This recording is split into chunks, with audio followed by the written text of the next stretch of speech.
जय हिंद साथियों। उम्मीद है आप सभी बहुत अच्छे होंगे और बहुत शानदार आपकी पढ़ाई चल रही होगी। एथिक्स को लेके बार बार बात की जा रही थी कि सर एथिक्स के लिए क्या स्ट्रेटजी अपनाई जाए और कैसे इसमें नंबर अच्छे लाए जाएं। तो ये जो वीडियो है इसमें न केवल मैंने अपनी जो मेरी एथिक्स की स्ट्रेटजी रही है, मेरे बार बार अच्छे मार्क्स रहे हैं एथिक्स में हर बार अच्छे मार्क्स रहे हैं। इवन 131 भी मेरा स्कोर रहा है एक बार। तो अपनी स्ट्रेटजी के साथ साथ जो टॉपर्स के भी जो आप देखोगे जो रेगुलर वो वीडियो अपलोड करते हैं, मैंने उनकी भी वीडियोस देखी, उनके बारे में भी थोड़ा सर्च किया और देखा कि वो भी क्या डिस्कशन करते हैं। उनसे एक मिला के मैंने एक स्ट्रेटजी बनाने की कोशिश की है जो बेसिकली आपके लिए एक ब्लूप्रिंट का काम करेगी एथिक्स के लिए। ये अगर आप फॉलो करते हैं एथिक्स के लिए, जो भी बता रहा हूँ मैं, बहुत ज़्यादा सिलेबस नहीं डिस्कशन करूँगा, क्वेश्चन आंसर नहीं डिस्कशन करूँगा, तो बहुत इधर उधर की बातें नहीं करूँगा। इस वीडियो में केवल एनालिसिस करूँगा और आपको बताऊँगा कि एथिक्स में आपको बेसिकली करना क्या है। आज हम डिस्कशन करेंगे करना क्या है, ठीक है। इसके बाद अगर आप लोग बताएंगे कमेंट में तो मैं ये भी बताने की कोशिश करूँगा कैसे किया मैंने और बाकी अन्य टॉपरों ने। तो मैं क्या करूँगा, उसके बाद कुछ क्वेश्चन आंसर के माध्यम से जो आज मैं अपनी बात जो आपके सामने रखूँगा, क्वेश्चन आंसर के माध्यम से मैं उसको भी डिस्कशन करने की कोशिश करूँगा कि मैंने कैसे किया, ठीक है। तो ये बहुत इंपॉर्टेंट है आज का वीडियो डिस्कशन, आज का वीडियो सेशन आपके लिए बहुत इंपॉर्टेंट है, तो इसको ध्यान से सुनिएगा। और एथिक्स बहुत इंपॉर्टेंट सब्जेक्ट है। अगर आप देखेंगे, अगर रियलिटी देखेंगे, GS4 की रियलिटी देखेंगे, तो आप देखो यहाँ पे मैंने साफ साफ लिखा भी है कि एवरेज स्कोर 80-90 नंबर है। मतलब लास्ट ईयर जो लोग इंटरव्यू दिए थे, अगर मैं उनकी भी मार्कशीट देखता हूँ और मैं बात करता हूँ, इवन अगर मैं बात करूँ इस बार के यूपी पीसीएस में तो एथिक्स अपने आप में डिसाइडिंग रहा है, ठीक है। 80-90 नंबर एवरेज है, लोगों को 130-40 भी मिलते हैं। ये है यूपीएससी का। यूपी पीसीएस में अगर आप देखोगे इस बार तो एवरेज नंबर आपको 50 से 55 दिखेगा। इस बार 50, 55, 60 ये भी नंबर मिल रहा है लोगों को, और जिसको अच्छे से मिल रहा है 100-101 मिल रहा है। जहाँ पे यार एक एक नंबर के लिए एकदम मतलब आप कह सकते हो कमर तोड़ लड़ाई है, गला काट प्रतिस्पर्धा है, ठीक है। उस प्रतिस्पर्धा में ये जो 40-50 नंबर हैं ये पूरे डिसीजिव हो जाते हैं, भयानक डिसाइडर है। मतलब मैं आपको बता नहीं सकता कितना ज़्यादा इंपॉर्टेंस है एथिक्स का। मतलब बिल्कुल आप इस बात को सोचोगे कि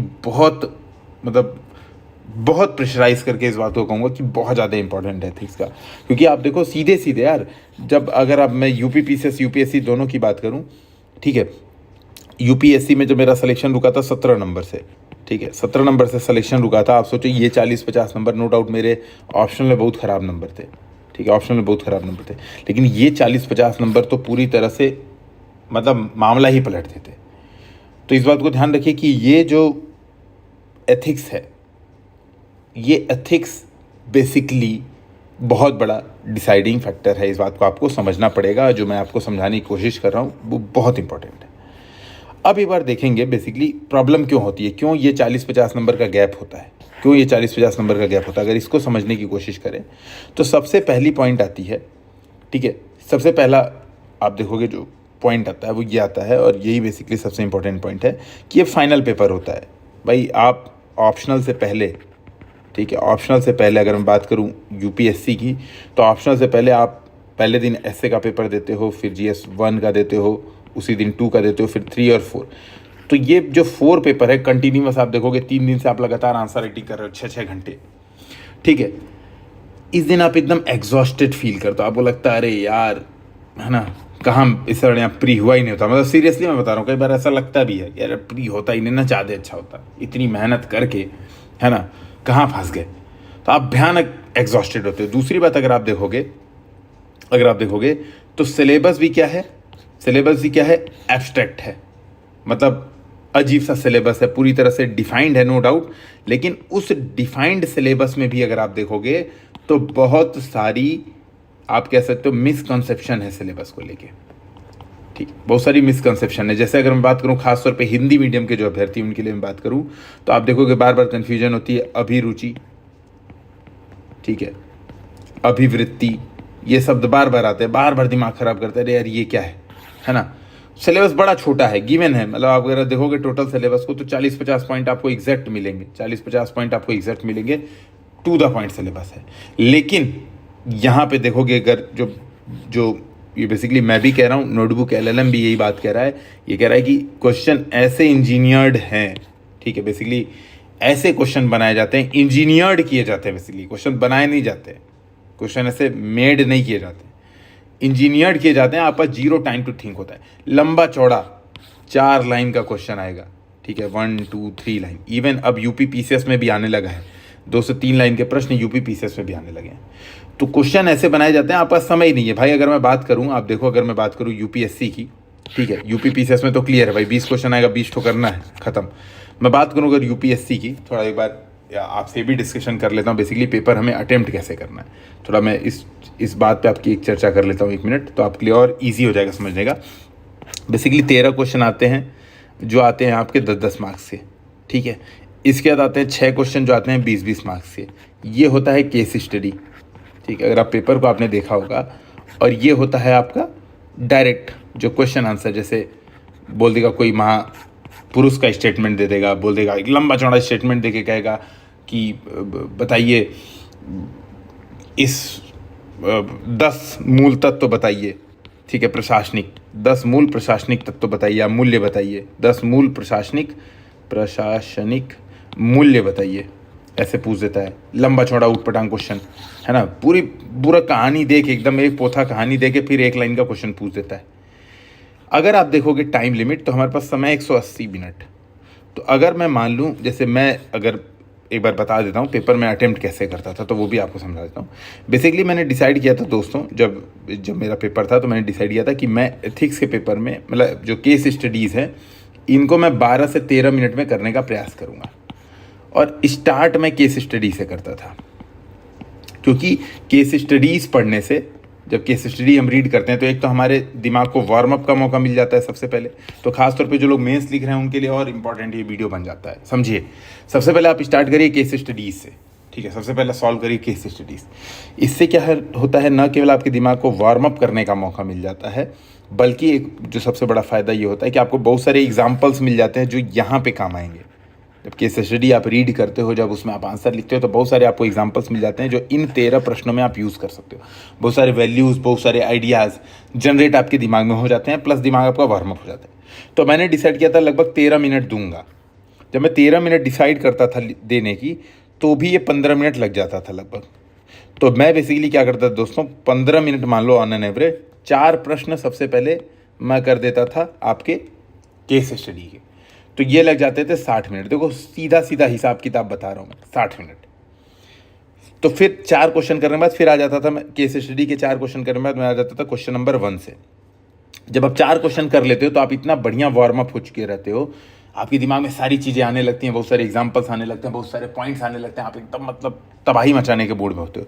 तब जब क्वेश्चन नंबर 1 अटेम्प्ट करते हो आप, तो ये बेस्ट आपका आंसर होता है, बहुत शानदार आंसर होता है आपका, ठीक है। साथ ही नो डाउट जब कॉपी चेकिंग भी होती है यार, कभी भी कॉपी चेकिंग होगी तो क्वेश्चन नंबर 1 से चेकिंग होगी, ठीक है। और जब आप इतने वार्म अप के बाद क्वेश्चन नंबर 1 लिखते हो, तो बहुत ही शानदार आंसर आपका लिखा जाता है। तो यहाँ पे आपको नंबर बढ़ने के भी चांसेस बहुत अच्छे होते हैं। फिर मान लो 13 प्रश्न है, 13, अब हर प्रश्न में लगभग 7 मिनट का समय लगता है, जो कि हम GS में लिखते हैं। तो 13 सत्ते हो गया 91 मिनट, ठीक है, 91 मिनट। इसमें भी मान लीजिए आप लगभग 5 मिनट एक्स्ट्रा लग जाता है, ठीक है। पहले प्रश्न में हो सकता है कि 7 के बजाय 8 मिनट लग जाए। एक आध प्रश्न ऐसा आता है कि हमें थोड़ा सोचने समझने में मुश्किल हो जाता है, तो यहाँ पे मान लीजिए 96 मिनट लगभग लग चुका है। 96 प्लस 60 ये कितना हो गया, 156 मिनट। 156 मिनट। अभी भी आपके पास बचे 24 मिनट। ये 24 मिनट में बचते हैं 2 केस स्टडीज़ जो आपको लास्ट में करने होते हैं। 2 केस स्टडी जो आपको लास्ट में करने होते हैं। अब मैं क्या करता था, अब 2 केस स्टडी करता था, तो 12-12 मिनट में, चूंकि आपकी स्पीड भी बन चुकी थी, आपको एग्जाम्पल्स भी आते हैं, तो 12-12 मिनट में आप केस स्टडीज आराम से कर सकते हो। इसमें भी जब लास्ट का क्वेश्चन है, जब लास्ट के 2 प्रश्न हैं, तो आप चाहो तो इंट्रोडक्शन स्किप कर दो। अगर आपको लग रहा है कि नहीं मेरा टाइम वेस्ट हो रहा है, तो स्किप कर दो। ध्यान रखें, प्रश्न नहीं छोड़ना है, प्रश्न नहीं छोड़ना है। और इस अप्रोच से अगर आप करेंगे कि पहले 4 केस स्टडी की, फिर 1 से 13 तक किया, तो पहले 4 केस स्टडीज़, फिर 1 से 13, उसके बाद लास्ट 2 केस स्टडी किया, तो आपका पेपर भी आराम से अटेम्प्ट हो जाता है। तो ये मेरी बेसिकली अटेम्प्ट करने की स्ट्रेटजी होती थी UPSC के पेपर को। अब थोड़ा सा हम एक बार देखते हैं कि बेसिकली ये कैसे कैसे हम इसको करते हैं। तो मैंने वही बताया कि आप बेसिकली थक चुके होते हो, जीरो टाइम, आपके पास सोचने का समय नहीं होता, लंबे चौड़े प्रश्न आते हैं, और वहाँ पे दोस्तों ये जो गैप आ रहा है इस पेपर, ये जो 40-50 नंबर का गैप आ रहा है, ये बहुत महत्वपूर्ण भूमिका निभा देता है। अब बात ये आती है, देखो प्रॉब्लम क्या थी? प्रॉब्लम थी कि आपके पास पढ़ने का समय ही नहीं था लास्ट में। ठीक है, सबसे बड़ी प्रॉब्लम क्या थी कि आपके पास पढ़ने का समय नहीं था। भैया आपने रिवीजन क्या किया, 1 2 3 मैक्सिमम यही तक रिवीजन कर पाए, 4 तो रिवाइज करने का भी आपके पास समय नहीं है। तो इसके लिए मैं क्या करता था, जो कि यहाँ पे लिखा भी है basically, stop reading ethics, start applying it. ठीक है, you need a modular executable playbook. और लिटरली बता रहा हूँ, मैंने बनाई थी, मैं आपको समझाता हूँ कैसे ये जो बात है इसको कैसे अप्लाई करते हैं।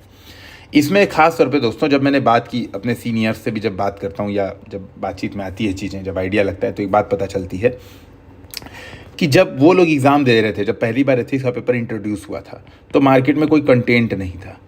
ठीक है, कंटेंट नहीं था, रैंडम क्वेश्चन आते थे।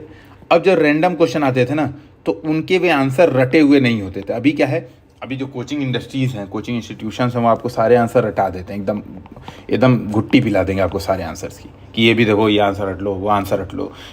पूछेगा एटीट्यूड वर्सेस एप्टीट्यूड में डिफरेंस, तो 5 पॉइंट बता देना तुरंत, 1 2 3 4 ये पॉजिटिव निगेटिव होता है, ये पैदाइशी या एप्टीट्यूड क्या होता है, या तो पैदा होने से होता है या बाद में स्किल सेट से आता है ना, किसी क्षेत्र में क्षमता को पहचान, वो सीधे सीधे आपको पॉइंट रटा देगा एकदम एग्जाम्पल्स के साथ। जब रटे हुए आप आंसर लिखोगे तो आपको नंबर भी रटे रटाए मिलेंगे।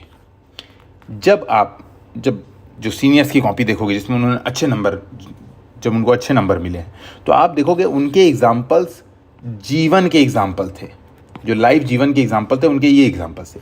दूसरी बात, पहले यूपीएससी प्रश्न भी यही पूछता था कि आप के जीवन में ईमानदारी का क्या मतलब है। ऐसे ही प्रश्न पूछा था कि यार आप जीवन में ईमानदारी से क्या समझते हैं, खुद को ईमानदार बनाए रखने के लिए आप क्या करते हैं। ऐसे ही प्रश्न पूछा था, खुद को ईमानदार बनाए रखने के लिए आप क्या करते हैं। अब जैसे आपके जीवन में ईमानदारी है, अब ये भाई आपकी डिफिनेशन, आप ईमानदारी का मतलब क्या समझते हैं। क्या आप ईमानदारी का मतलब पैसे के लेन देन का अभाव समझते हैं?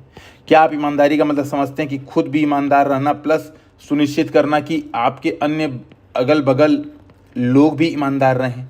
तो बेसिकली आपका क्या मतलब है ईमानदारी से, पहले यूपीएससी ऐसे वाले प्रश्न पूछता था, उसमें रटा रटाए आंसर नहीं होते थे और लोगों के नंबर खूब बढ़िया, जिसको एथिक्स की समझ थी। बेसिकली जो यहाँ पे लिखा हुआ है कि क्या क्या लिखा हुआ है, ठीक है, लिखा हुआ है ना कि स्टार्ट अप्लाइंग इट। तो जो अप्लाई करता था कि भैया मेरे जीवन में ईमानदारी से ये मतलब है फला फला फला, ईमानदार सुनिश्चित करने के लिए मैं क्या करता हूँ। फॉर एग्जाम्पल, मैं डायरी मेंटेन करता हूँ जिसमें खर्चों का नोट करता हूँ, ठीक है, डायरी मेंटेन करता हूँ। दैनिक जीवन में छोटी छोटी बातों का ध्यान देता हूँ, छोटी छोटी बातों का ध्यान देता हूँ, ठीक है। खुद को संतोषी बनाए रखने के लिए, खुद को मतलब भाई ईमानदार आप कैसे बनेंगे जब आपके मन में लालच ना हो। तो खुद को संतोषी बनाए रखने के लिए मेरी आदतें कम है प्लस बचत करता हूँ मैं। फॉर एग्जाम्पल, छोटी छोटी बचत, जैसे इलेक्ट्रिसिटी बंद कर देना, भैया देखा ज़रूरत नहीं है बंद कर दिया, देखा गर्मी कम पड़ रही है, इतनी ज़्यादा गर्मी नहीं पड़ी है, तो शिमला रूम को नहीं बनाया, रूम को शिमला मसूरी बनाने से अच्छा रूम को जो भी रहने दिया 24 डिग्री टेम्परेचर ही किया, है ना। लोग क्या करते हैं 16 डिग्री टेम्परेचर 5 पे फैन जो उसका होता है वो चलाते हैं, एकदम बर्फ़ बना के रखते हैं। इससे क्या होता है, बिजली बिल ज़्यादा आता है, बिजली बिल ज़्यादा आएगा, खर्चा ज़्यादा होगा, पैसा लाएंगे। तो बेसिकली छोटी छोटी आदतें हैं, अगर आप देखोगे छोटी आदतें, अच्छी आदतें। पहले जो प्रश्न पूछता था वो इस प्रकार के पूछता था जो आपके दैनिक जीवन से जुड़े हुए थे। जैसे एक मैं और एग्जांपल बताऊं, जैसे प्रश्न पूछता था क्या आप अपने आप को देशभक्त मानते हैं, या ऐसे प्रश्न पूछता था देशभक्ति का क्या तात्पर्य है, आप कैसे सुनिश्चित करते हैं कि, या ऐसे पूछता था क्या केवल सेना में रह के देशभक्ति सुनिश्चित की जा सकती है। तो बेसिकली देखोगे ये अप्लाइड प्रश्न होते थे और इसके आंसर भी अप्लाइड होते थे। और बेसिकली दोस्तों मैं बात करूं तो एथिक्स में, अगर मैं पेपर की पूरी बात करूं, एथिक्स के पेपर की ही बात करूं, तो एथिक्स का पेपर होता ही यही है, लर्निंग और इसका एप्लीकेशन, ठीक है। इसमें एक चीज़ और जोड़ दीजिए, लर्निंग का एप्लीकेशन अब इसमें जोड़ दीजिए प्लस कॉन्सेप्ट, या हम इसको कह सकते हैं एथिकल कॉन्सेप्ट। अगर मैं आपको पेपर के बारे में समझाऊं, एथिक्स के पेपर के बारे में, तो ये क्या है, लर्निंग है, कॉन्सेप्ट है जिसको हम कह सकते हैं एथिकल कॉन्सेप्ट की लर्निंग है, और उसका एप्लीकेशन है। थोड़ा इसको समझने की कोशिश करते हैं। लर्निंग क्या है, बेसिकली जो आपने जीएस पेपर 1, 2, 3 में पढ़ा, 1, 2, 3 में जो जो आपने पढ़ा वो है लर्निंग आपकी। भाई आपने जीएस पेपर 2 में देखा कि कोई आईएएस अफसर है, बेसिकली गवर्नेंस में आपने पढ़ा, गवर्नेंस में कि कोई आईएएस अफसर है, उसने ऐसा ऐसा किया जिससे गरीबों को बड़ी मदद मिली या उसकी संवेदना का मूल्य सुनिश्चित हुआ। तो ये आपने देखा, लर्निंग की आपने देखा कि कैसे इकोनॉमिक डेवलपमेंट का अभाव क्या करता है, बहुत सारी राष्ट्रीय अंतर्राष्ट्रीय चुनौतियां उत्पन्न करता है, राष्ट्रीय चुनौतियां उत्पन्न करता है। आपने ये बात देखी। अब आपने क्या किया, इस लर्निंग को आपने एथिकल कॉन्सेप्ट में पिरोया।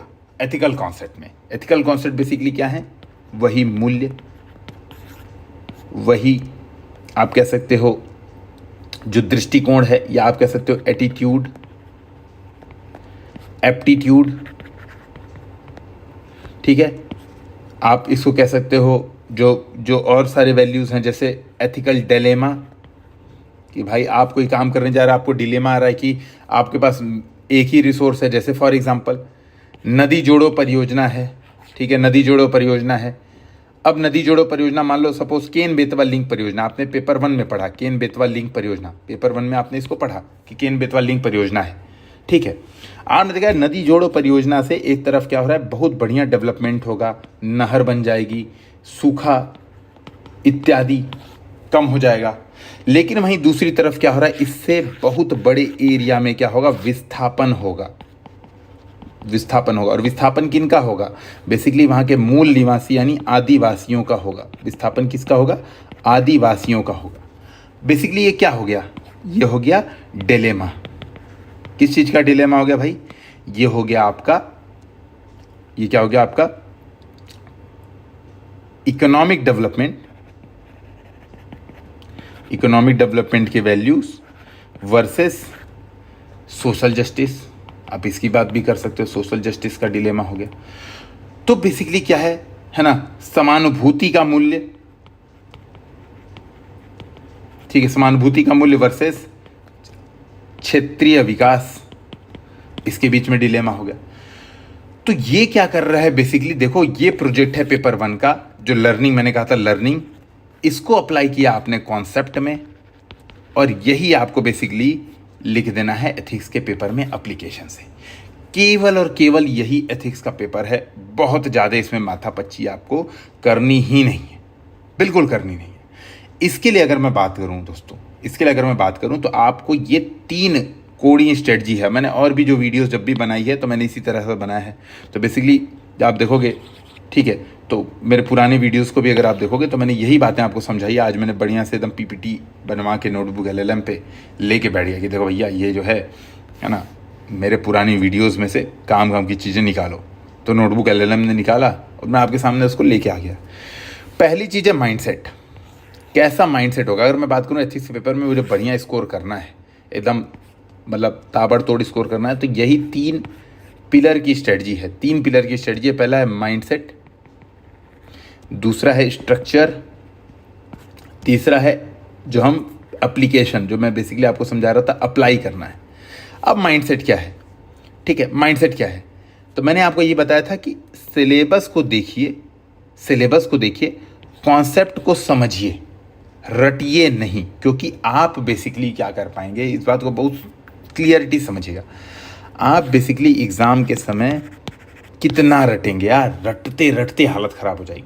मुझे एग्ज़ाम दिए बहुत समय हो गया, अभी भी आप मेरे से कोई भी एथिक्स का क्वेश्चन पूछ लो, मैं आपको समझा दूंगा। हर प्रकार की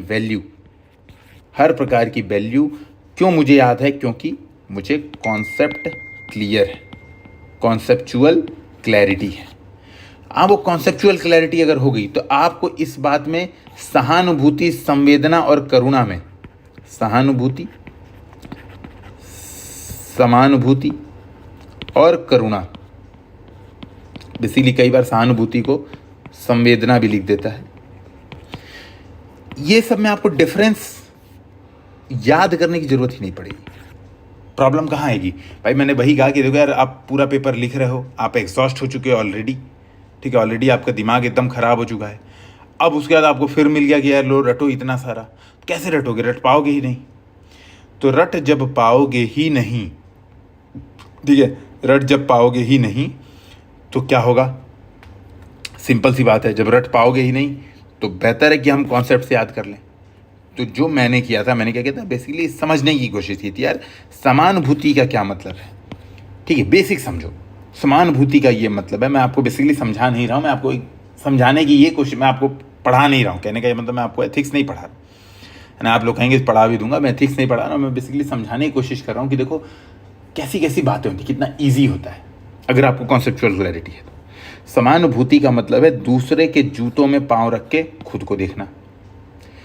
करुणा का मतलब है एक स्टेप आगे समानुभूति के, उसकी मदद कर दिया, है ना। जैसे वो बोलते हैं ना कि मछली, किसी को मछली देने से अच्छा है, मछली देने से अच्छा है उसको मछली पकड़ना सिखा दिया।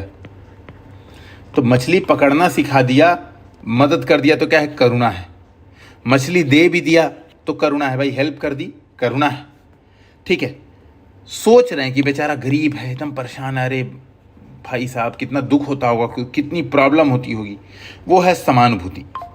केवल किसी को दुखी देख के अरे यार है और आगे बढ़ गए, तो ये है सहानुभूति। तो बेसिकली देखो अब क्या है, मैंने इसको कॉन्सेप्ट से समझा, और जब कॉन्सेप्ट से समझा तो बस क्या करना है, रियल लाइफ के एग्जाम्पल में आराम से सेट हो जाएगा, कहीं भी सेट हो जाएगा। जैसे मैंने आपको मछली पकड़ने का एग्जाम्पल बता दिया, ठीक है। जैसे अब मैं फॉर एग्जाम्पल आपको एक बात बताता हूँ, एक और समझिए। जैसे बात ये होती है, जैसे हमने बात की थी एटीट्यूड की, ठीक, ये बार बार ये प्रश्न आते हैं, मैं उसी पे थोड़ा सा आपसे डिस्कशन कर रहा हूँ ताकि आप समझ। एक बात होती है कॉग्निटिव डिसोनेंस की, संज्ञानात्मक, इसको हिंदी में बोलते हैं संज्ञानात्मक विसंगति। ये सब आते हैं प्रश्न। संज्ञानात्मक विसंगति क्या है? बेसिकली आपका दिमाग जो बात कह रहा है वो आपके व्यवहार में नहीं आ रहा है। जैसे फॉर एग्जांपल आप सिगरेट पीते हो, ठीक है, आप सिगरेट पीते हो और आपके दिमाग में ये है कि यार सिगरेट पीने से फेफड़े खराब हो जाते हैं, फिर भी आप सिगरेट पी रहे हो, तो क्या कॉग्निटिव डिसोनेंस है। अब लोग क्या करते हैं, कॉग्निटिव डिसोनेंस को दूर करने के तरीके रटते हैं कि अरे यार व्यवहार चेंज करने से होगा, है ना, ज्ञान रट लें। अब वो समझ नहीं रहे, कॉन्सेप्ट नहीं समझ रहे हैं, है ना, रटने की कोशिश कर रहे हैं। बेसिक समझेंगे काम बन जाएगा। कैसे बेसिक समझना है भाई? देखो आप सिगरेट पी रहे हो, एक सिंपल सी बात है, आप सिगरेट पी रहे हो और आपको पता, मैं अगर सादे पन्ने में आ जाता हूँ ज़्यादा अच्छा समझ में आएगा। आप सिगरेट पी रहे हो, ठीक है, ये सिगरेट है, मैंने सिगरेट बना दिया। आपके दिमाग में पीने से फेफड़े खराब हो जाते हैं। अब देखो सीधे एग्जाम्पल से कैसे याद करेंगे, यानी आपका दिमाग और आपके व्यवहार में कुछ डिफरेंस है, यही है क्या है, कॉग्निटिव डिसोनेंस। फॉर एग्जाम्पल ये कॉग्निटिव, देखो कैसे समझना है, एथिक्स के पेपर को कैसे अप्लाई करना है, मैं वो बेसिकली एक एग्जाम्पल समझाने की कोशिश कर रहा हूँ आपको। अब आप क्या कर सकते हो, या तो सिगरेट पीना बंद कर सकते हो। अब कैसे कॉग्निटिव डिसोनेंस दूर होगा? पहला, सिगरेट पीना बंद कर दिया। दूसरा, ये बोला कि अरे यार फेफड़े खराब तो होते हैं, सही बात है, लेकिन आपको दिमाग में आया कि यार मेरे चाचा थे वो 90 साल जिए, वो रोज़ एक पैकेट सिगरेट पीते थे, एक पैकेट सिगरेट पीते थे। तो आपने अपना ज्ञान ही चेंज कर दिया। बस फेफड़े खराब होते हैं, सही बात है, लेकिन 90 साल जिए, एक पैकेट सिगरेट डेली पीते थे, ऐसा फेफड़े खराब होते तो क्या ही हो जाता, या तो अपने ज्ञान का ही लेवल चेंज कर दिया, या बेसिकली आपने क्या किया, एक नया ज्ञान देख लिया। नया ज्ञान क्या देख लिया? देखो बेसिक छोटी चीज़ें, क्या रिपोर्ट आती है कि हवा में ही 12 सिगरेट है, 12 सिगरेट के बराबर धुआं। देखो मैं कितना बेसिक एग्जांपल्स के माध्यम से ही समझा रहा हूँ, और यही लिखना है, यही नंबर आपको मिलेंगे। 131 कैसे मिले? ऐसे ही मिलेंगे, 131, 130, 140 ऐसे ही मिलेंगे। 12 सिगरेट तो दिल्ली की हवा में ऑलरेडी है, एक मैं पी लूँगा तो क्या बिगड़ जाएगा भाई, 12 तो ऐसे ही पी रहा हूँ, है ना, नहीं पीता तो भी मरना है, तो पी के ही मर जाए। तो बेसिकली आपने व्यवहार चेंज कर दिया, ठीक है। तो ये बात आप समझेंगे तो आपका काम बहुत ईजी हो जाएगा। ठीक है, तो माइंडसेट आपका समझ में आ गया होगा कि बेसिकली, या माइंडसेट की मैं बात करूं तो आपका माइंडसेट किस प्रकार का होना चाहिए, ये बात समझ में आ गई। दूसरी बात करते हैं स्ट्रक्चर की, जो मैंने दूसरा पिलर आपको बताया था। ठीक है, मैंने स्ट्रक्चर और एप्लीकेशन 3 पिलर बताए थे। ठीक है, कहाँ यहीं की बताया था, मिटा दिया, कोई बात नहीं, मैं फिर से इसको बना देता हूँ। ठीक है, इसमें थोड़ा हिंदी अलग तरीके के दिया, इसमें परेशान नहीं होना है। ठीक है, मैं आपको समझा ही रहा हूँ तो उसमें कभी परेशान होने की जरूरत नहीं है। तो बेसिकली मैंने आपको बताया था, पहला पिलर है स्ट्रक्चर, दूसरा पिलर है, सॉरी, पहला पिलर है माइंडसेट, माइंडसेट मैंने आपको समझा दिया। दूसरा पिलर है स्ट्रक्चर, कि एथिक्स के पेपर का आपका स्ट्रक्चर कैसा होगा। और तीसरा है एप्लीकेशन। ठीक है, एप्लीकेशन, उसको रियल लाइफ में जब एग्ज़ाम में जा रहे हैं कैसे उसको एग्जीक्यूट करना है। एप्लीकेशन पे भी मैंने आपसे खूब चर्चा की है, आपसे मैंने माइंडसेट पे भी चर्चा कर ली, एप्लीकेशन पे मैंने चर्चा कर ली कि कैसे रियल लाइफ के एग्जांपल्स, स्पेसिफिक एग्जांपल्स यूज़ करने हैं, ये मैंने आपसे डिस्कशन कर लिया। अब आते हैं संरचना। बेसिकली संरचना का मतलब मैं समझाता हूँ, उसको समझें। जो इसमें लिखा है, प्रश्नों के उत्तर की सटीक रूपरेखा। संरचना का ये और कुछ लेना देना नहीं है, संरचना का ये मतलब है, ठीक है, संरचना का ये मतलब है, मैं आपको समझाता हूँ, वो समझिए। पेपर की संरचना, इसको समझिए। यानी क्या करना है पेपर में, क्या करना है। अब देखिए यहां पर यह है सबसे पहला PYQ, दूसरा सोर्स, बेसिकली सोर्स और एप्लीकेशन, मैं उस पर थोड़ा चर्चा करूंगा। दूसरा सोर्स है कोई भी बुकलेट, PYQ सबसे पहले मैंने रखी है। दूसरा, कोई भी बुकलेट जिसमें पूरे सिलेबस को डिफाइन किया हो। बेसिकली जो भी शब्द हैं, जैसे अगर मान लो एक शब्द है विचारकों के योगदान, तो उस बुकलेट में 8-10 दार्शनिकों के बारे में और उनके योगदान, उनके कॉन्सेप्ट के बारे में दिया। सिलेबस में है कोड ऑफ कंडक्ट, मान लो कोड ऑफ कंडक्ट है प्लस कोड ऑफ एथिक्स है, तो उस बुक में कोड ऑफ कंडक्ट और कोड ऑफ एथिक्स के बारे में बताया गया हो, डिफाइंड हो, वेल डिफाइंड हो, वो बुक हमें चाहिए। कोई भी बुक जो आपको मार्केट में मिले आप वही पढ़िए, कोई जोर ज़बरदस्ती नहीं है क्या करना है क्या नहीं करना है। तीसरा जो रिसोर्स है, ठीक है, तीसरा रिसोर्स है वो है आपका टॉपर्स कॉपी, ये बहुत इंपॉर्टेंट रिसोर्स है। चौथा रिसोर्स है आपका, जैसे UH में हमने ध्रुव में क्लासेस करवाई थी, ठीक है, आप जो मर्जी आप वो कर सकते हैं, बहुत सारी क्लासेस चलती हैं, मुझे इसी के बारे में याद है क्योंकि मैंने भी बहुत सारा पढ़ाया था इसमें। तो ध्रुव में कराया था बेसिकली क्वेश्चन आंसर, ठीक है, क्वेश्चन आंसर कि एग्जैक्टली क्या लिखना है, एक बार सीखना, बेसिकली सीखने का ये फेज़ है। इसमें सिखाया था कि आंसर लिखना है, एथिक्स का ऐसे लिखना है, भाई केस स्टडी लिखनी है, ठीक है, आपको सब पता चल गया है ना, आपको कंटेंट आपका क्लियर है, आपने PYQ भी देख लिया, लेकिन एग्जैक्टली 15 मिनट से कम समय में क्या लिखना है, ये 2-4 क्लासेस के लिए या तो कोई ओपन क्लासेस कर लीजिए, जैसे मैंने भी बहुत सारे वीडियोस ओपन बनाए हुए हैं केस स्टडी के, या आप इसको भी कर सकते हैं, ध्रुव वाले में भी कर सकते हैं, ठीक है। तो टॉपर्स कॉपी हो गई, ये हो गया, PYQ हो गई, और लास्ट सोर्स है but not least test series. यही केवल और केवल यही आपके सोर्स होंगे। इसके अलावा अगर आप एक्स्ट्रा करना चाहते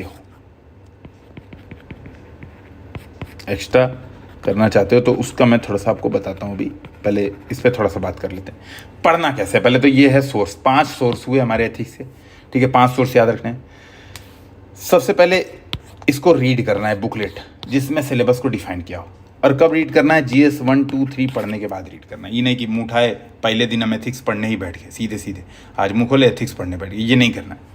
सबसे पहले क्या करना है, GS 1, 2, 3 रीड करना है। क्यों? क्योंकि मैंने कहा था ना कि लर्निंग है ये। GS 1, 2, 3 शुरुआत में अगर वीडियो से आप कनेक्ट करेंगे तो मैंने कहा था ये लर्निंग है, 1, 2, 3 लर्निंग है।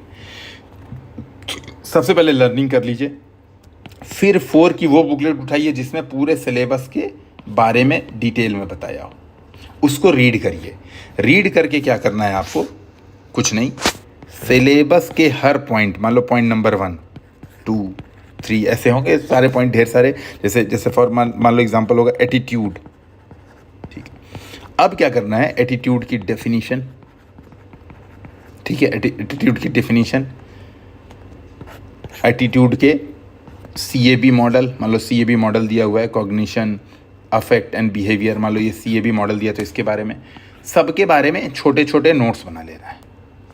जितना सिलेबस का पॉइंट दिया सबके छोटे छोटे, बेसिकली छोटे नोट्स का मतलब 20 से 25 शब्दों में, इतना, इससे ज़्यादा नहीं, डिफाइन करता हुआ नोट्स, डिफाइन करता हुआ नोट्स। मान लो फॉर एग्जांपल एक है इन्वायरमेंटल एथिक्स, या है इंटरनेशनल एथिक्स, या है कोड ऑफ कंडक्ट। सबके बारे में 25-25, 30-30 शब्दों का आपको डिफाइन करता हुआ नोट्स बना लेना है। ये बुक पढ़ के, ये वाली बुक पढ़ के, ठीक है, ये आपको काम कर लेना है बुक पढ़ के।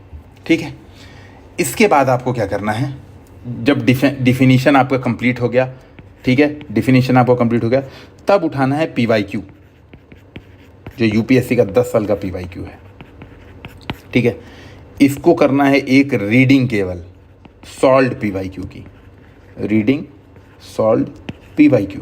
इसको आप रीड करिए बढ़िया से एकदम, एग्जाम्पल देखिए कैसे लिख रहा है, क्वेश्चन को क्या समझ रहा है, क्या इंटरप्रेट कर रहा है क्वेश्चन के बारे में, कि ढंग की PYQ कोई मार्केट से उठा लीजिए, उसको केवल रीड करिए, नो सॉल्व, कुछ नहीं करना है, कोई सॉल्व नहीं करना है, रीड करना है।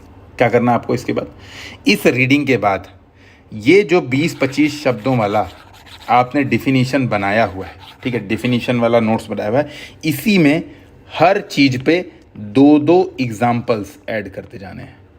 एग्जाम्पल्स के सोर्स क्या हुए, PYQ, सबसे पहला सोर्स PYQ। रीड जब आप कर रहे हैं, रीड करते ही आपको दिखेगा कहीं पे एटीट्यूड पे प्रश्न आया, एटीट्यूड से आप क्या समझते हैं, ऐसा आया कुछ प्रश्न, वहाँ का जो उसमें एग्जाम्पल दिया है 2 ठो यहीं उठा के नोट कर देना है। कहीं पूछा कॉग्निटिव डिसोनेंस से आप क्या समझते हैं, उठाया यहाँ पे नोट कर दिया कॉग्निटिव डिसोनेंस के सामने। बेसिकली 2-2 एग्जाम्पल्स आपको ऐड करते जाने हैं अपने नोट्स में। अब तीसरा स्टेज आता है, ठीक है, तीसरा स्टेज आता है, जो आपने ये कर लिया रीड। अब इसके बाद आता है, आपको देखना है ध्रुव जैसी कोई क्लास, जिसमें आपको पता है कि देखो यार आंसर लिखते कैसे हैं, आंसर लिखते कैसे, वो देखा आपने। अब आप इन दोनों को एक साथ, बेसिकली टॉपर्स कॉपी और टेस्ट सीरीज, इसको एक साथ यूज़ करेंगे। कैसे यूज़ करेंगे, टेस्ट सीरीज लिखेंगे, या कहीं भी मान लो 2 आंसर कहीं लिख रहे हैं डेली, 2 आंसर 1 आंसर कहीं लिख रहे हैं, तो वो, या तो टेस्ट सीरीज़ वीक में आपने लिखा, जैसे जिनका इस बार मेंस होगा वो वीक में एक टेस्ट सीरीज़ पक्का लिख रहे होंगे, ठीक है, तो उनको वो लिखना है ना, जो वीकली टेस्ट लगाएंगे उनको वो करना है, वीकली टेस्ट लगाना है। अब कुछ नहीं करना है, टेस्ट लगाना है किस नॉलेज के बेसिस पे, जो PYQ प्लस बुक जो आपने पढ़ी थी, इस नॉलेज बेसिस पे आपको टेस्ट सीरीज सॉल्व करना है। ठीक है, टेस्ट सीरीज सॉल्व करना है, जो मैंने तरीका बताया था कि पहले 4 केस स्टडी लिखो, वो वाला पूरा याद कर लो, फिर 1 से 13 तक लिखो, फिर लास्ट में 2 केस स्टडी लिखो, ये वाले तरीके से आपको टेस्ट एकदम लगाना है। इसके बाद क्या करना है दोस्तों, पैरेलली टॉपर्स की कॉपी ओपन करनी है। टॉपर्स की कॉपी से 2 चीज़ सीखना है, पहला प्रेजेंटेशन और दूसरा एग्जाम्पल्स, 2 चीज़। टॉपर्स कॉपी में आप देखोगे बहुत बढ़िया। देखो क्या होता है जनरली एथिक्स में हमारे नंबर क्यों कम मिलते हैं, ठीक है, ये बेसिकली जो है ना सिलेबस इस सोसाइटी, ये मैंने आपको ऑलरेडी बहुत डिटेल में बता दिया है।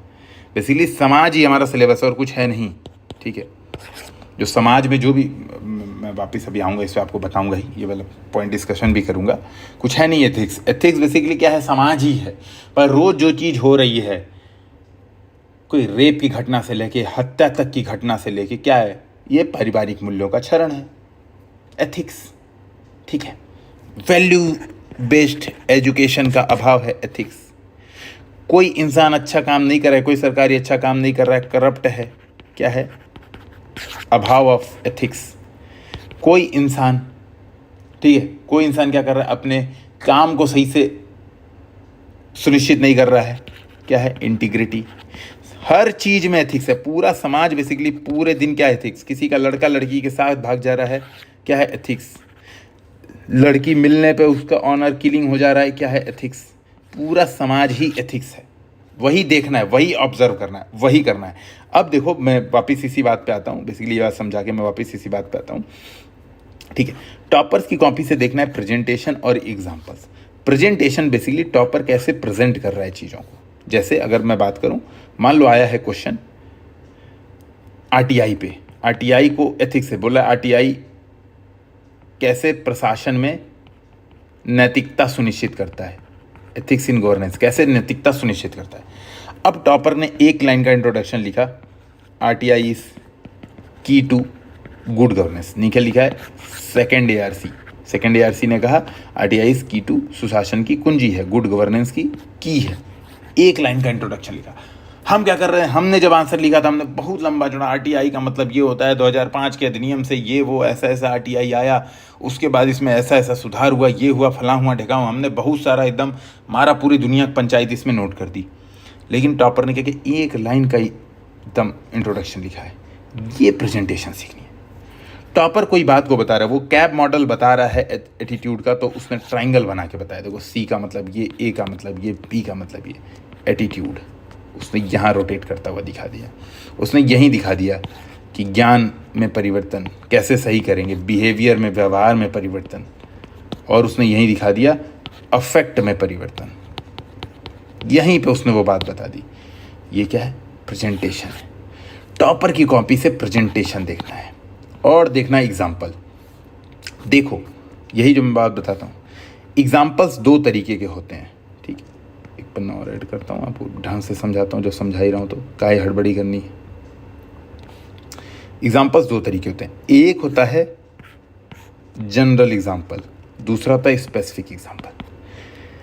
तो मैं बेसिकली आपको बता रहा था कि देखो दो तरह के एग्जाम्पल होते हैं, एक हो जाएगा जनरल एग्जाम्पल, एक हो जाएगा स्पेसिफिक एग्जाम्पल। अब जनरल एग्जाम्पल क्या है? जनरल एग्जाम्पल ये है कि आपने बताया किसी की सहायता, या आपने बताया ऐसे किसी गरीब भूखे व्यक्ति को सड़क पर देखकर उसको खाना दे देना, यह करुणा का एग्जाम्पल है। खाना दे देना करुणा का एग्जाम्पल है, उदाहरण है। वहीं एक ये हो गया जनरल एग्जाम्पल। दूसरा स्पेसिफिक एग्जाम्पल क्या है? तो बेसिकली जनरल एग्जाम्पल का मतलब सिंपल बात है यार, करुणा का अपने बारे में बता दिया कि यार किसी गरीब को खाना दे दिया, उसकी हेल्प कर दी, करुणा का एग्जाम्पल है। वहीं एक व्यक्ति वो बता रहा है कि फलां आईएएस अधिकारी ने दिव्यांग जनों के लिए कैफेबल, ठीक है, कैफेबल नामक रेस्टोरेंट शुरू किया जिसमें 100% दिव्यांगजन कर्मचारी हैं। इससे उनकी आय में वृद्धि और सशक्तिकरण, इकोनॉमिक एम्पावरमेंट, सशक्तिकरण सुनिश्चित हुआ। ये क्या है? ये भी करुणा का एग्जाम्पल है और करुणा का मूल्य प्रदर्शित हुआ, करुणा का मूल्य। ये क्या है ना? ये क्या है?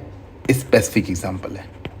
अब देखो भाई, एथिक्स में नंबर ज़्यादा उसको मिलते हैं जिसके एग्जाम्पल्स जनरल के बजाय स्पेसिफिक ज़्यादा होते हैं। जितना स्पेसिफिक एग्जाम्पल रहेगा, जितना समाज के उदाहरण रहेंगे, मैंने इसीलिए बीच में बात समझा दी थी कि समाज ही पाठ्यक्रम है, ठीक है, पाठ्यक्रम ही समाज है। बेसिकली सिलेबस इज सोसाइटी, कहने का ये मतलब है जो समाज में चीज़ें चल रही हैं वही है सिलेबस, वही है सिलेबस, यही समझना, यही है सिलेबस। जितने वैल्यूज़ दी हुई हैं, जितनी चीज़ें दी हुई हैं, जितनी दुर्घटनाएं हैं, जितनी सुरघटनाएं हैं, सब समाज में हो रही हैं और सब में ethics, ethical dilemma, ethical values सब में आ रहा है। तो जो व्यक्ति टॉपर्स की कॉपी से प्रेजेंटेशन प्लस क्या चीज़, ये वाले एग्जाम्पल्स, प्रेजेंटेशन प्लस स्पेसिफिक वाले एग्जाम्पल्स की एक नोट्स बना लेगा, उसका काम बन गया। कुछ नहीं करना, हो गया, ख़त्म, एथिक्स ख़त्म, एथिक्स समाप्त। इसी की प्रैक्टिस करनी है, इसी की एप्लीकेशन करनी है और आपको नंबर भरपूर मिलेंगे एथिक्स में। अब थोड़ा सा देख लेते हैं एक बार स्लाइड में भी, स्लाइड में क्या क्या बताया। तो मैंने वही बताया कि सिलेबस ऐसा है ना, कि आप देखोगे अगर चारों ओर तो आपको दिखेगा कि एथिक्स एफर्टलेस है, ठीक है। मैंने बेसिकली स्लाइड तो बस ऐसा दर्शाने के लिए बनाई थी कि आप लोगों को शेयर कर दूंगा, ठीक है, बस आप लोगों को शेयर करने के लिए बताई थी, बाकी बताना मुझे खुद ही था। तो जो जो चीज़ें हो रही हैं समाज में, जो जो चीज़ें चल रही हैं, वही इमोशन, भाई कोई मुद्दा हो गया, जैसे फॉर एग्जांपल, जैसे इमोशनल इंटेलिजेंस क्या है? कहीं पे धरना प्रदर्शन हो रहा है तो एक अधिकारी, ठीक है, जाता है वहाँ पे मारपीट करके भगा दे रहा है और दूसरा बातचीत करके भगा रहा है। क्या है? इमोशनल इंटेलिजेंस का प्रयोग है। ठीक है, इमोशनल इंटेलिजेंस का प्रयोग है। तो कहने का वही मतलब है कि देखो उसी में एटीट्यूड क्या है। धरना प्रदर्शन के प्रति पहले वाले अधिकारी का निगेटिव एटीट्यूड था, उसने मार पीट दिया तुरंत के तुरंत। दूसरे वाले अधिकारी का क्या था? पॉजिटिव एटीट्यूड था, उसने कहा भाई लोकतंत्र में धरना प्रदर्शन की अनुमति है, चलो एक बार बातचीत करते हैं। बातचीत किया, प्रॉब्लम सॉल्व की और चले गए लोग। तो समाज में जो घटनाएं चल रही हैं, जो भी प्रोटेस्ट चल रहे हैं, जो भी एक्टिविटी चल रही है, मतलब ऐसा नहीं प्रोटेस्ट, जो भी डे टू डे की लाइफ में जो एक्टिविटी चल रही है वो सब क्या है? वो सब एथिक्स है और वही सब है। तो मैंने क्या कहा था, 1000 एग्जाम्पल मत रटो। मैंने आपको सिंपल बताया, मैंने ये भी बात आपको समझा दी कि क्या नोट्स बनाने हैं, कोर डेफिनेशंस के नोट्स बनाने हैं 15-20 शब्दों के, ये बात आपको बता दी। और अपने सराउंडिंग्स के एग्जाम्पल्स नोट करने। तो मैंने क्या बताया था, सराउंडिंग्स के एग्जाम्पल्स कहाँ से मिल जाएंगे? यही मिल जाएंगे आपको टॉपर्स कॉपी से प्लस PYQ से।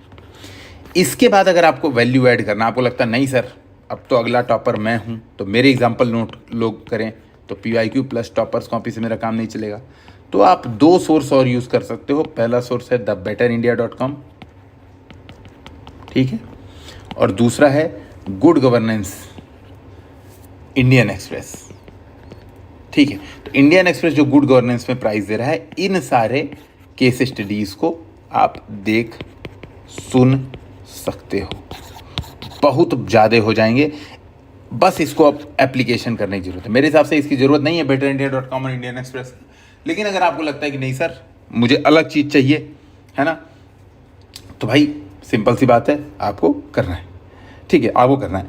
अब देखिए वही बात है ना, यही बात है कि मैंने कहा कि आप देखो आप देखोगे कि मैंने कहा था समाज ही सिलेबस है, यही बात मैंने बताई। तो उसी का यहाँ पे एक एग्जांपल दिया है कि कोई एक्टिविटी हुई, मैंने आपको और अदर एक्टिविटी समझाया, देखो वही यहाँ पे बताया कि कोई इवेंट है जिसमें अपनी बहन को, अपनी मरी हुई बहन को बैंक में ले आ रहा है दिखाने के लिए कि भैया देखो ये मृत्यु हो चुकी है, इसकी मृत्यु हो चुकी है, प्रूव करने के लिए ले आ रहा है कि भैया आप फंड रिलीज कर दो, है ना, बहन को लेके आ रहा है।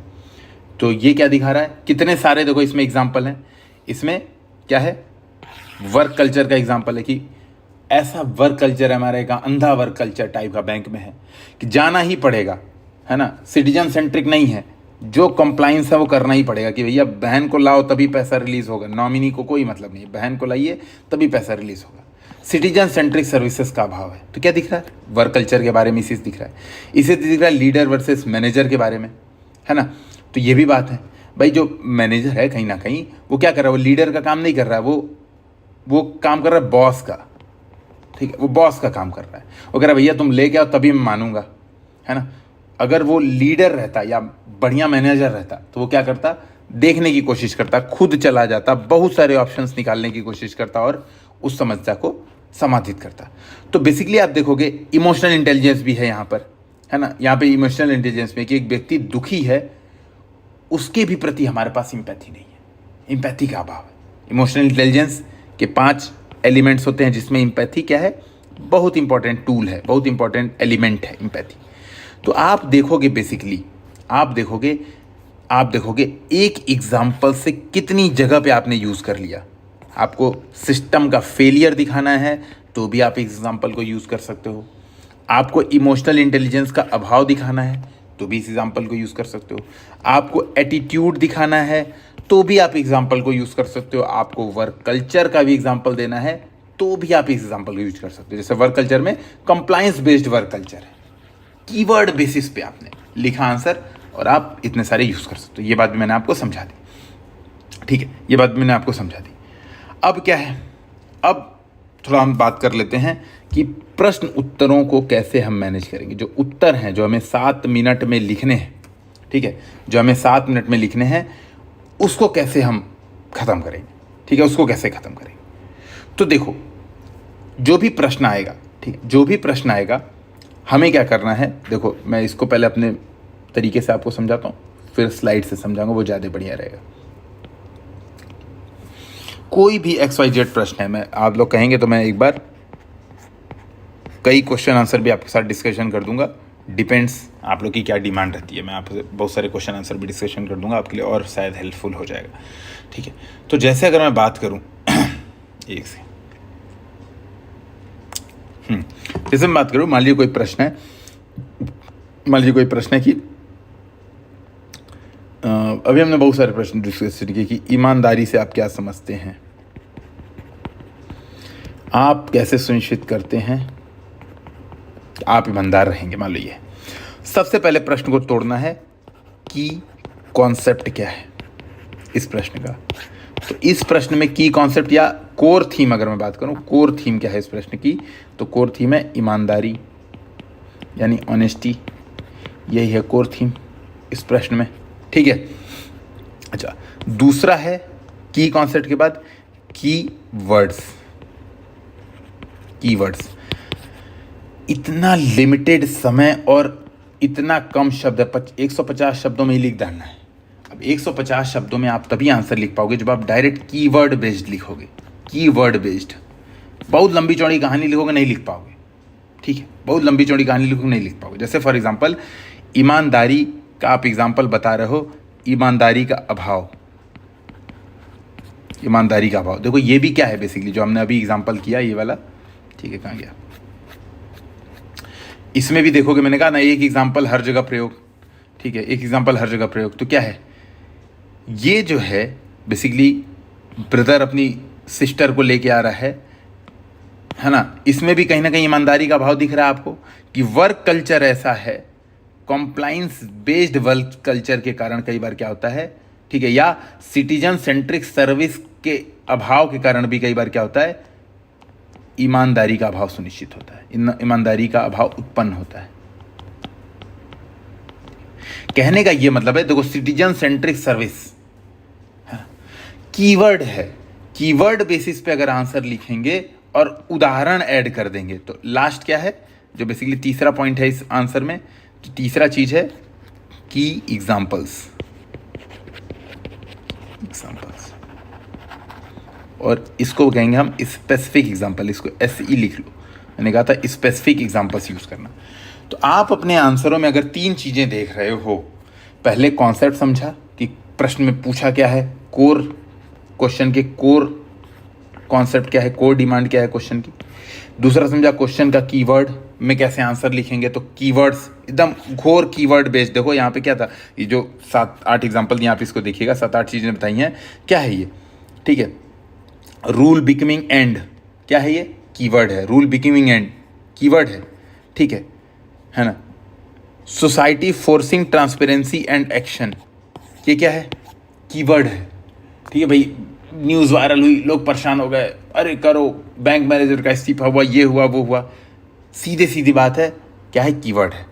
कंप्लीट लैक ऑफ एम्पैथी, ये क्या है, कीवर्ड है। देखो कीवर्ड्स पहचानो, देखो कितना, बस अब टॉपर की कॉपी आप देखोगे ऐसे ही आंसर लिखा है, एकदम to the point, line by line में आंसर लिख दिया। कीवर्ड देख देख के ही आंसर लिख देता है टॉपर। कीवर्ड लिखेगा, ठीक है, कीवर्ड लिखेगा और एग्जाम्पल ऐड कर देगा, एग्जाम्पल। तो कीवर्ड प्लस एग्जाम्पल से आपका आंसर खत्म हो जाएगा। कॉन्सेप्ट समझिए, कीवर्ड और एग्जाम्पल्स लिखिए, आपके आंसर खत्म हो जाएंगे। तो ये आप जब करोगे तो 7 मिनट में आपका काम बन जाएगा। तो क्या है, वही है बेसिकली कीवर्ड, आपने कोर कॉन्सेप्ट समझा, जैसे गुड गवर्नेंस, मान लो ये क्वेश्चन में आया था कि गुड गवर्नेंस से आप क्या समझते हैं, तो आपने समझा कि हाँ भैया इसका की कॉन्सेप्ट जो है गुड गवर्नेंस है। फिर आपने क्या किया, उसको कीवर्ड्स में तोड़ा, ठीक है, वही बताया एक्सप्लेनेशन, कीवर्ड्स में तोड़ा कि गुड गवर्नेंस में दिखाऊंगा smart governance, simple, moral, active, responsive, transparent, ये मैं बताऊंगा कीवर्ड बेसिस पे। सिंपल गवर्नेंस, ये देखो इसमें लिखा accountability, transparency, equity, rule of law, ये आपने दिखाया, ठीक है। और आपने एग्जाम्पल्स दिया, स्पेसिफिक एग्जाम्पल्स, मैंने बार बार बोला है स्पेसिफिक एग्जाम्पल, जैसे है ना, जैसे फाइलिंग एन RTI, आपने बताया राग फाउंडेशन द्वारा इतना RTI निकाला गया, या RTI से ये वाला माइनिंग स्कैम या ये चीज सामने आई, आपने ये बात एग्जाम्पल से दी। गुड गवर्नेंस का बेहतर एग्जाम्पल आपने इस माध्यम से प्रस्तुत किया। यही 3 काम करेंगे 7 मिनट के अंदर, बहुत ही शानदार आंसर आप लिख देंगे, ठीक है। यहाँ पे पूरा वही सब समझाया हुआ है, ठीक है, वही सब समझाया हुआ है कि कैसे करेंगे, ठीक है, प्रॉपर वही बात बताया है। और बेहतरीन एग्जाम्पल दी मैं कि MS धोनी का दिया है, ठीक है, बेहतरीन एग्जाम्पल दिए, इसको एक बार देखिएगा, ठीक है। तो बहुत बढ़िया बेसिकली एग्जाम्पल दिया है। कंक्लूजन में आप क्या कर सकते हैं, कोई सुझाव दे सकते हैं, ठीक है, कंक्लूजन में आप सुझाव दे सकते हैं। केस स्टडी के बारे में मैं आपको ऑब्वियस सी बात है अगली बार बताऊंगा, मतलब एक अलग से डिस्कशन करूंगा। मैंने आपको एग्ज़ाम हाल की साइकोलॉजी ऑलरेडी समझा दी है। मैंने आपको कहा कि पहले स्टार्टिंग में ही से मैं डिस्कशन यही किया था कि पहले आप 4 केस स्टडी, फिर उसके बाद 1 से यहाँ तक, फिर उसके बाद यहाँ तक, यही आपको करना है। मैंने ऑलरेडी बता दिया, ठीक है। ये हो गया था, ठीक है,